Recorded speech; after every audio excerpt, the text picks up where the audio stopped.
looking box designs. Okay, so let's go on with the actual unboxing itself. The front, as I mentioned, is very simple, but it does kind of catch the eye. On the bottom you have the MacBook Air. On the right you have that simple Apple logo, and of course those things just repeat on the other sides. Going over to the back, you have like your barcode and serial number, stuff like that. I'm going to cover it up. And you have some quick specs that are available, just some really quick rundown of specs of your particular model. Now mine is the MacBook Air 2015 edition, size with a 13-inch screen with the most basic specs. I chose not to upgrade it because it's quite pricey, so I have the most basic specs available. I just want to get this wrapping paper rather off as quickly as possible. It's causing a lot of glare and reflection, so I do apologize for that, but let's get that off as quickly as possible. This is actually the first ever Apple product I've ever purchased, and if you're curious as to how I ended up getting this instead of, say, the iPhone as my first ever Apple product, be sure to watch that video in the video description. You can find a link to it. But back to the unboxing. Let's see what we have here.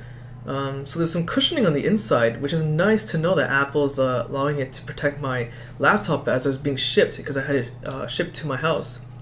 So we're just going to get that laptop out of there. Really light, but I want to get back into those details later on. Continuing on with the contents in the box first, here we have just one part of the extension cord. Well, it looks to be attached right now actually. So let's get that little cardboard off. Unwrap this plastic. Everything's kind of bundled together and kind of stuck. So it's going to work on it bit by bit. Get that plastic off. Now this particular part of the cord is 6 feet long, and of course let me just get some more plastic off. I've never understood why manufacturers have to wrap this up in an insane amount. I mean, it's not going to go anywhere, it's not going to get damaged, but whatever.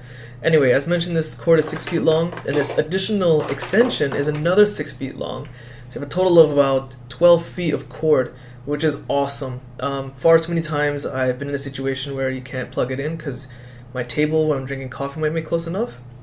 And there's a magnetic connector I just showed you guys that goes onto the MacBook Air. And of course, this is the socket, or rather the end that'll go into a socket and a power outlet. And here's just one of the two clips that pops out, which allows you to wrap the wire around, which I'll be going into more detail in the review. I know this sounds a bit ridiculous, but yeah, when I do a review, I'm quite thorough. This particular extension right here, so one part goes into power outlet, obviously. This particular special fitting right here will fit into the power cord that I just put away. This is like an